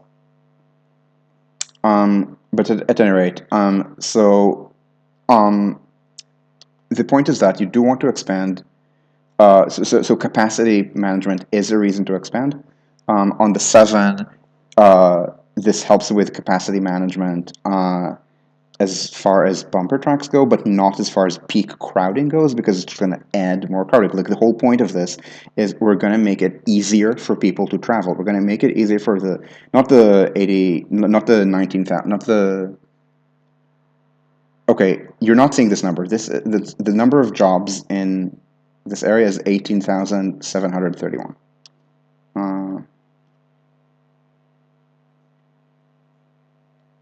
Let's move myself to the other side for a moment. 18,731. And now let's instead check how many people live in this area. But it's not how many people live in this area, it's how many people live in this area and have jobs, because this is a tool only for commutes. How many? 12,730. So this is, and actually I'm surprised by this. This is on net a job center. More people could go in than out, which again surprises me. I would expect it to be something very, very different. So we do see again 13K employed residents. That's not very many. That's if all of them are going to use the subway, and they're not, because this far out, a lot of people are still going to drive to the Bronx or farther east. That's you times it by 2, and it's what 25 and a half. On the other hand, it's 25 and a half divided by how long does it take to get between College Point and Flushing? 3 kilometers, we said. This is, again, sufficiently short that 25 and a half way 3, that's still a decent amount. But, wait. This is total number of, they say jobs, they're not jobs, it's employed residents. And what does this mean? It means we're not going to get more. I mean, if you do massive redevelopment, but we're putting that aside for a moment. We're looking at current service before we talk about the speculation, before we talk about redevelopment.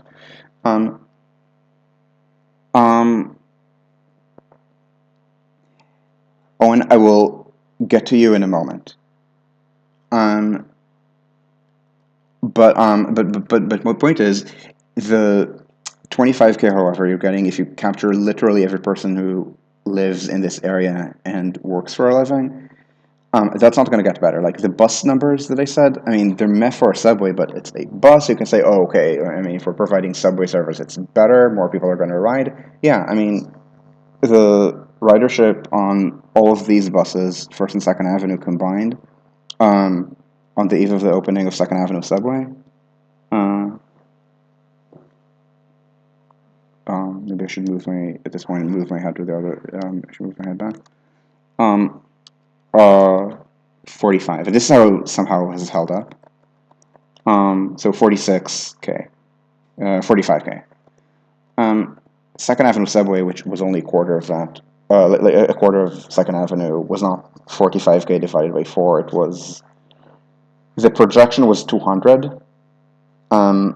It didn't quite reach 200. It was going to take a few years to get there. I think it was 130 on the eve of Corona, which was meeting projections.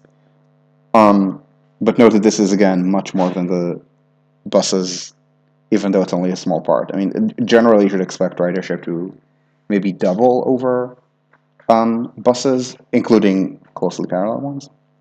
If you rail substitute, you should expect ridership to rise by about 40% if you replace the bus with a streetcar and do nothing else.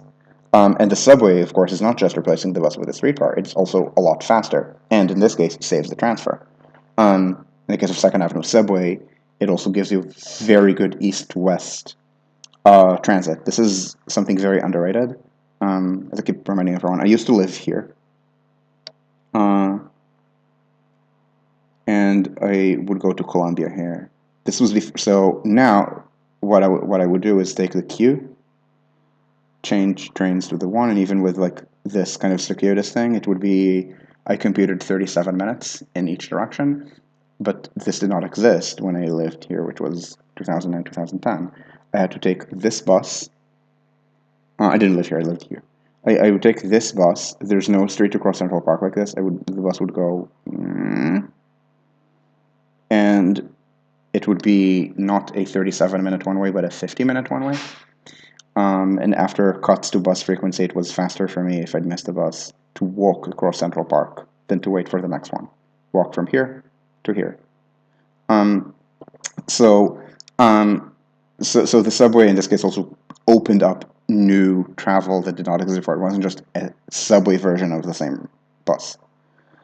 And so again, bus ridership you can double or maybe you could vaguely argue for tripling, vaguely. If it's one route, maybe not parallel ones. But employed residents, that's not going to increase unless you redevelop. And it's not even a matter of, oh, maybe we can provide more jobs. No, these are numbers from 2019. 2019, unemployment in America started with a 3. You're not creating more jobs unless you add more people here. So this is where the redevelopment here makes the line pencil out.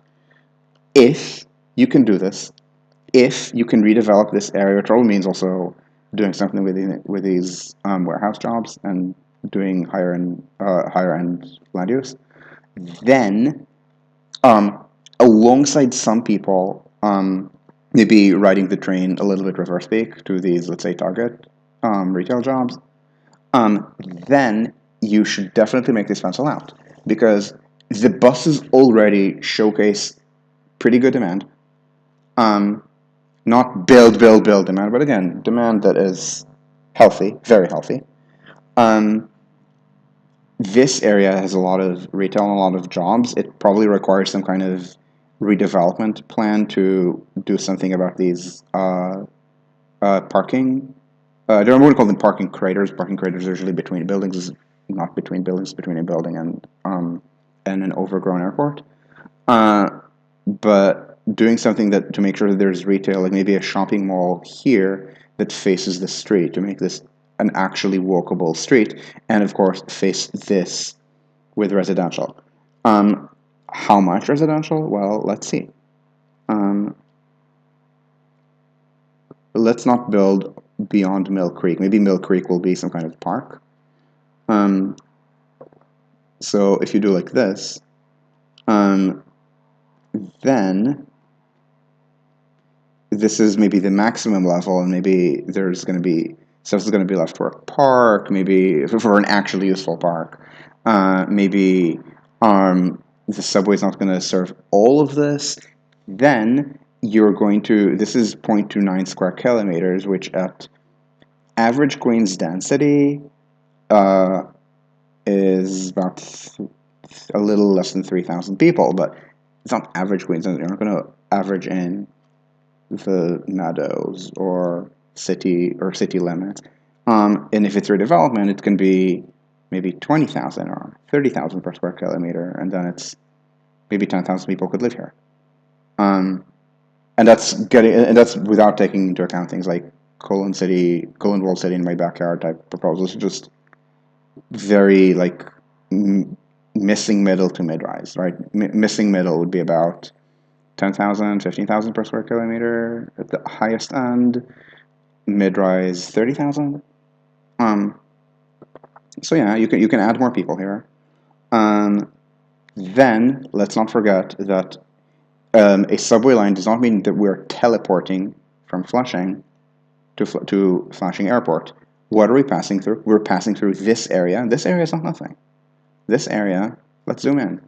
Remember how I complained before that these things look like modernist housing projects, which they absolutely are, but actual density here is unimpressive because these are duplexes.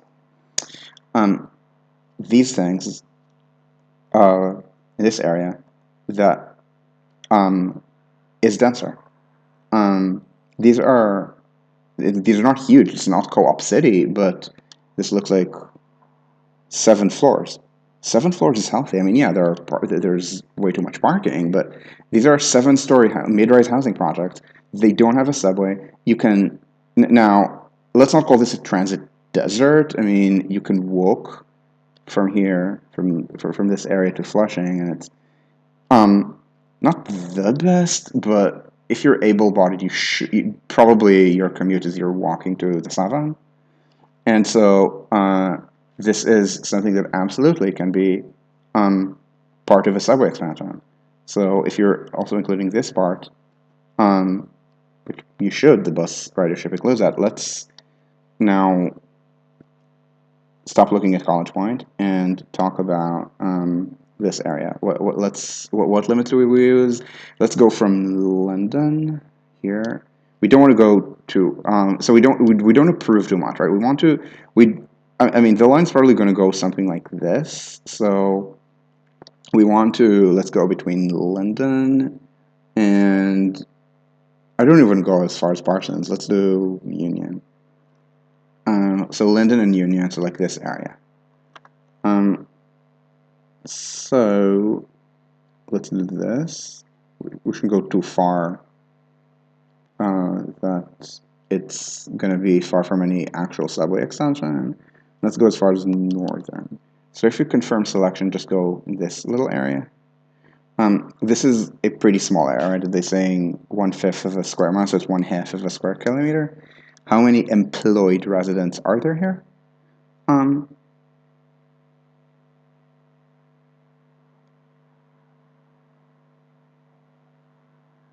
Okay, 5,000. Again, it's not a huge number or anything, and and I don't know how many people work here.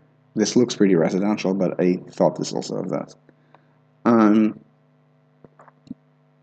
Yeah, this actually is residential. This is 2.6 and then 4.7, I think, for how many live. But again, it's not nothing. I mean, it's 4.7 plus the 12.7 here. Yeah, that's 17 and a half, so 35K if you get everyone. Which again, you won't, but you can get pretty hefty proportion, I think. I mean, if it's like an extension of the 7, this is a pretty convenient way to get to work anywhere within subway range, so why not? And again, this is redevelopable. This adds you maybe 10,000 residents, 5,000 are employed. Yeah, now we're starting to talk about healthy numbers, like actually pretty good numbers, about numbers that are numbers that go to what is it? We're talking what 17 and a half. We're talking 23ish. We're talking maybe 45K round trips, and that's nice for what would be a 3 kilometer extension. So my point. So now I want to make it very clear that my point is not to argue in favor of this extension. I think it is a good extension to build, especially in conjunction, only in conjunction with the redevelopment plan here. But it's about how to do the planning. Remember, think in terms of where you want to serve, what kind of trips you want to serve, what the purpose is. So there might be a dual purpose for the network, such as rebalancing demand, such as expanding past a constrained terminal. So you might as well expand not just 100 meters, but also do a full extension of a few kilometers. And then you look at what could be served. Note that at no point have I even drawn an alignment. Why? First of all, if we're doing deep tunneling, which is how basically everything is built nowadays, you're not constrained to a street. So you just know the direction, and then you look at a bunch of different options. Like maybe you go under Parsons. I've seen some things that go a little bit like this, or I've seen like my preference is to do something that turns as soon as possible. So you turn maybe even onto Union, and then you pass through this area, and then maybe you even can emerge and go in a trench or at grade through the airport, through the former airport grounds, and then hit College Point. So maybe College Point you can go just here. You can maybe turn. You can think about maybe in the future. You might even want to turn east and serve Whitestone. It's not a very Whitestone is not a very build me type place. Again, we can already see that the density here is not very high. At this point, once this part is fixed, you're not improving the network. We're not going to build another set of bumper tracks. So here you're just overloading a main line, and you can maybe look at the buses to Whitestone. What are the buses to this area? It's the Q15 and maybe the Q76, which is circumferential. is the Q15 and is the Q56 a busy route? We have the answer right here. No, it absolutely isn't. Is this a busy route? Nope. So maybe Whitestone is not a good area for this unless you're completely rebuilding the area. But College Point is. But again, the point is, start with what you want to serve. Don't start with the crayon. The crayon is a tool. The crayon is a tool where what we're saying is, oh, College Point is an area with not amazing but some amount of density. Buses that have actually healthy ridership, even if they're on widely separated alignments. So they're a good candidate for rail institution.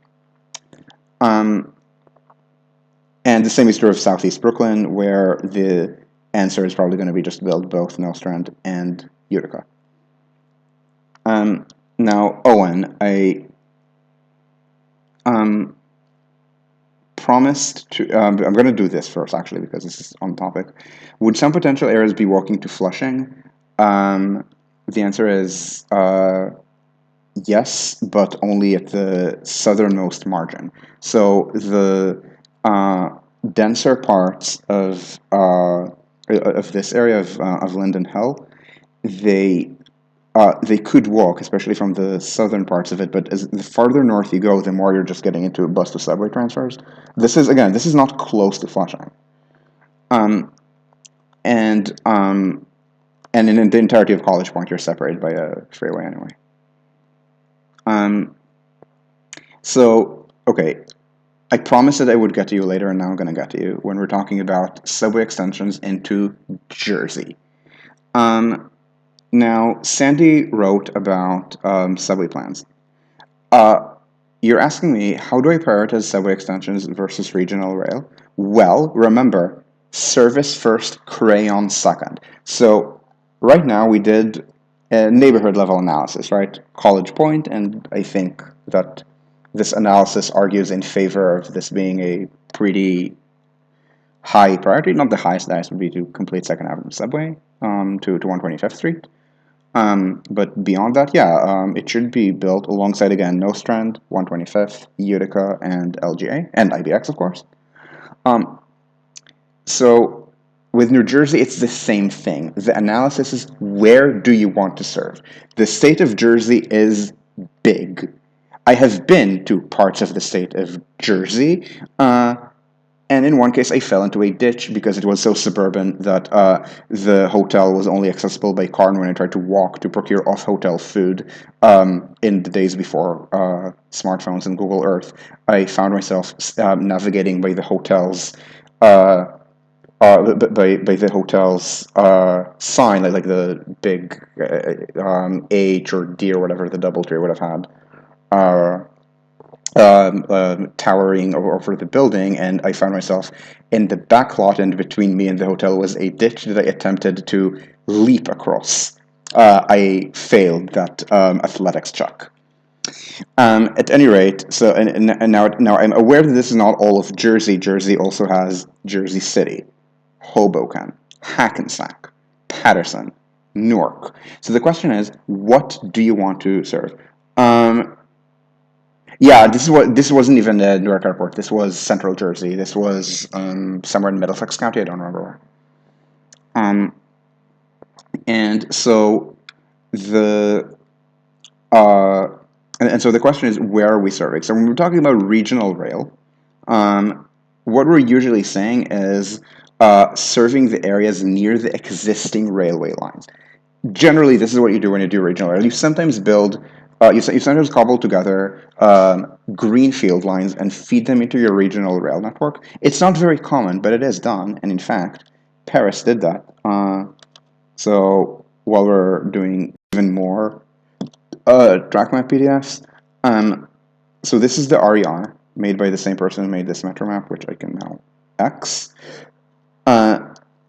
And this map is historic. It will tell you the opening dates. And this is the interesting part. So this section to Boissy, that is a legacy line opened 1872 that was then connected into the Proto-RER in 1969. This was the first section to be connected to what is now the RERA before the through section was built, to Nation. But the other eastern branch, the busier one, the one that initially went to Noisy-le-Grand and has been since extended all the way to Euro Disney, that is an entirely greenfield line.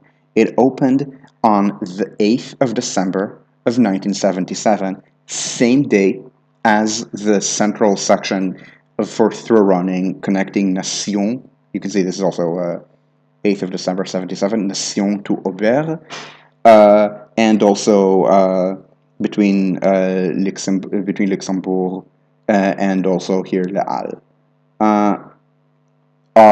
And so the connection to the RER, so this is a greenfield section, which was built with suburban transit-oriented development in all of these areas, culminating in, of course, Euro Disney as the eastern anchor. But for the most part, we build regional rail for service to legacy rail lines. So in Jersey, this is not going to be a very good map for this.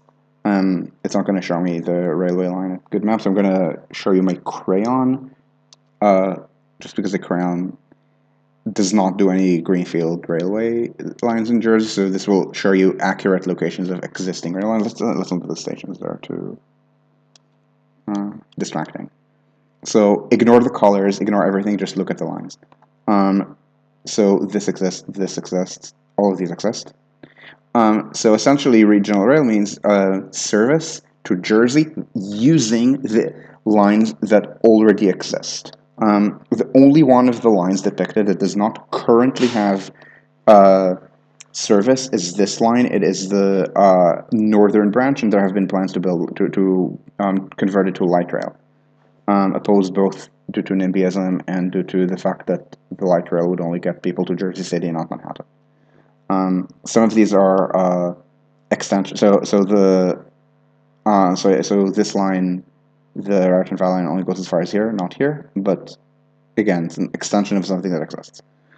When we're talking about subways to Jersey, what we're essentially saying is let's build rail to parts of Jersey that are not very well served by commuter rail.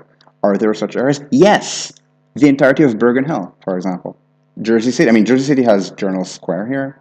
Not here. So the main of Jersey City is poorly served. It is served by PATH. And maybe we can talk about coverage to the southern parts of Jersey City and to Bayonne. There has been some crying about this. And then the question is, how do you get them to Manhattan? So this really is, you do corridor demand for specific parts of Jersey that are maybe ill-served by commuter rail, which would be things like Bergen Hill, which would be things like maybe the Route 4 corridor here, Paramus, for example, like these shopping malls. Maybe something like crayoning is the old Erie Main Line for downtown Passaic, but that's just downtown Passaic. It's nice, but again, it's not one of those things that scream build, build, build. Passaic is also served here, so this is walkable, right? This is a little more than a kilometer. Yeah, you can do it. Not amazing, but you can do it. Worthwhile building a one-stop extension? Sure. Worthwhile building an entirely new line? KWCMB. So this is where the question about Jersey comes from. It depends on where you want to serve, what the density is, and the density in Jersey kind of sucks. Again, Bergen Hill is very good. Bergen Hill is pretty dense. Beyond that, and outside Newark, maybe it's just much lower than Queens. Like I kept looking for things actually people about being denser than Queens. There aren't any. Counties in America by density go Manhattan, Brooklyn, Bronx, Queens, San Francisco, and then I'm forgetting. I think DC maybe, but like Washington DC is a county equivalent. San Francisco and then Hudson County, and then I think it's DC. But beyond that, none of these counties is very dense. I mean, the counties are kind of like placed on a map, but um, very little here is compelling Bitcoin standards.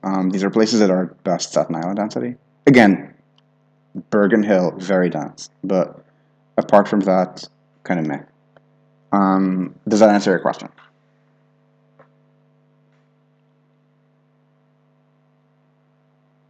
I'm actually gonna see what. Oh, right, I can't click because it's doing so.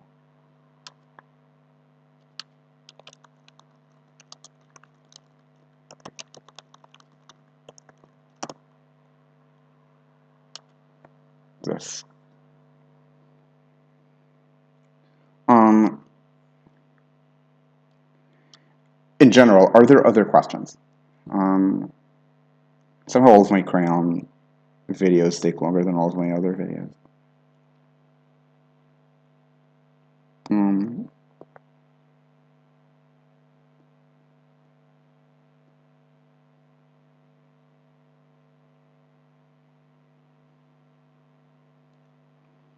okay, so this is a density map.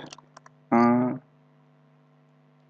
okay, you're interested in the extension of the towns. So you mean Bergen Hill? Yeah. So Bergen Hill, you can do corridor. I mean, I'm going to tell you the answer before and not the process. The answer, I think, is that you should build. First of all, you should build an extension of the subway using bell maps that exist across the bridge.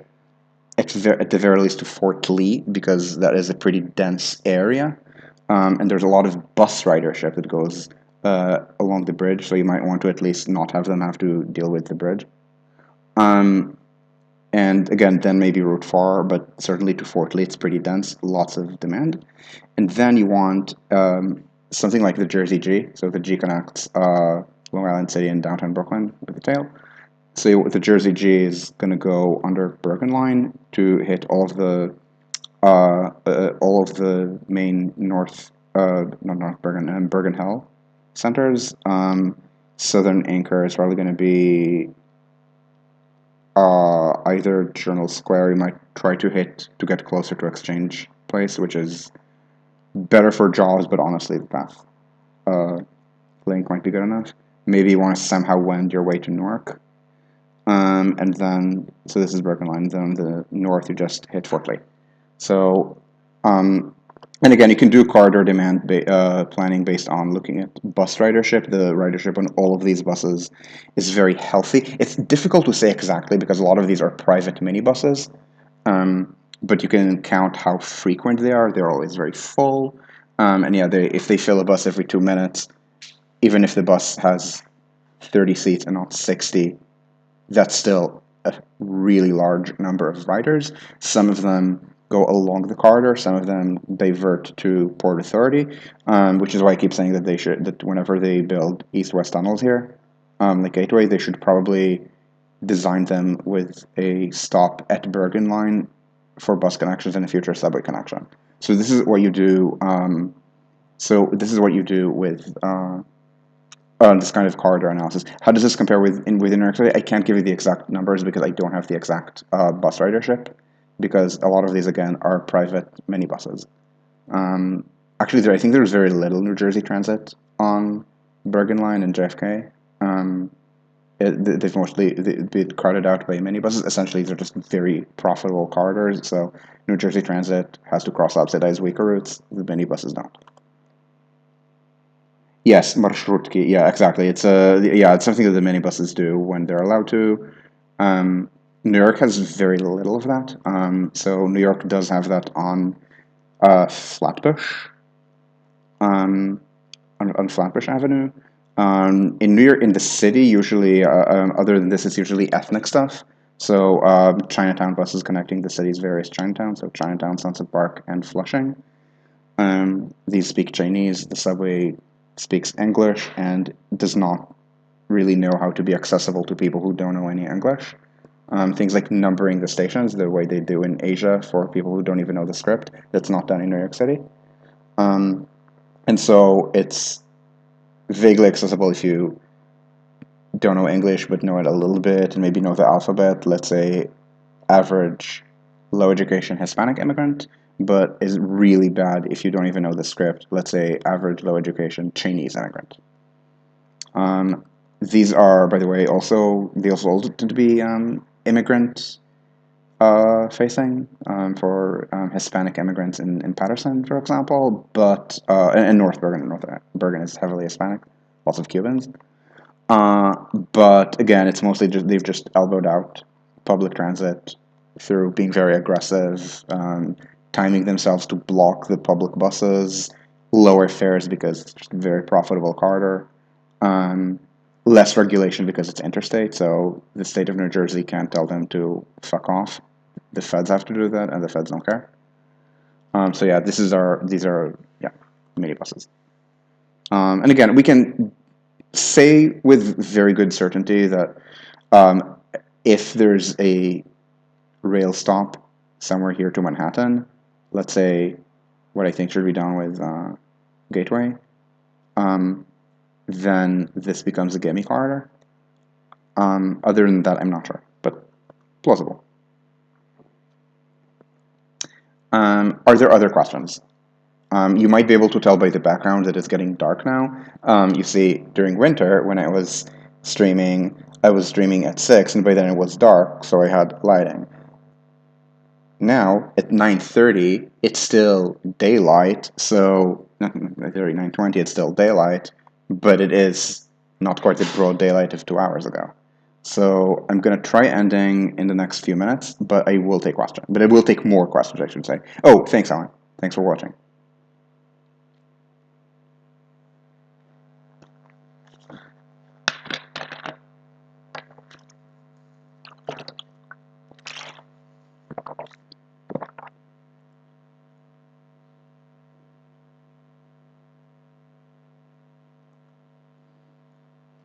Let's start to close down the bus map, the crayon. It's not crayon, this is track map, bus map, semi-crayon, bus ridership. What? I didn't make changes. Oh, I moved. I thought that the name thing would change if if I change the column weights, whatever.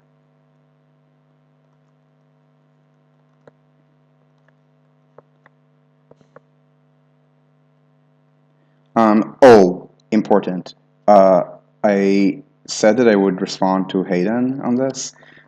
He says, interesting, I wouldn't continue toward Long Island with Conjoint. As I said, this is corridor-based planning. Long Island can just take the LRR. So the corridor-based planning here is for College Point. For points east, the 7 is closely paralleled by the LRR.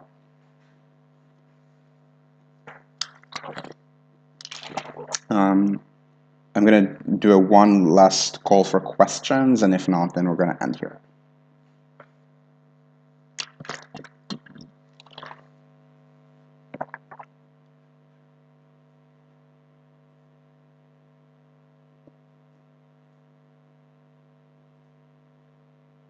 If there are no further questions, then thank you all for watching. And just as a reminder, a week from today, based on recording date, not based on upload date, this is going to happen. Transit cost infrastructure webinar, which is also why there's not going to be there's not going to be a stream in a week. Is about we're launching the Italian case and the Turkish case of our project. The rest of the cases will follow shortly. So these are some good examples for how it is good to build for how you can build public transit cost efficiently. So thank you for watching, and I hope to see you all watching this webinar in a week. So ciao ciao.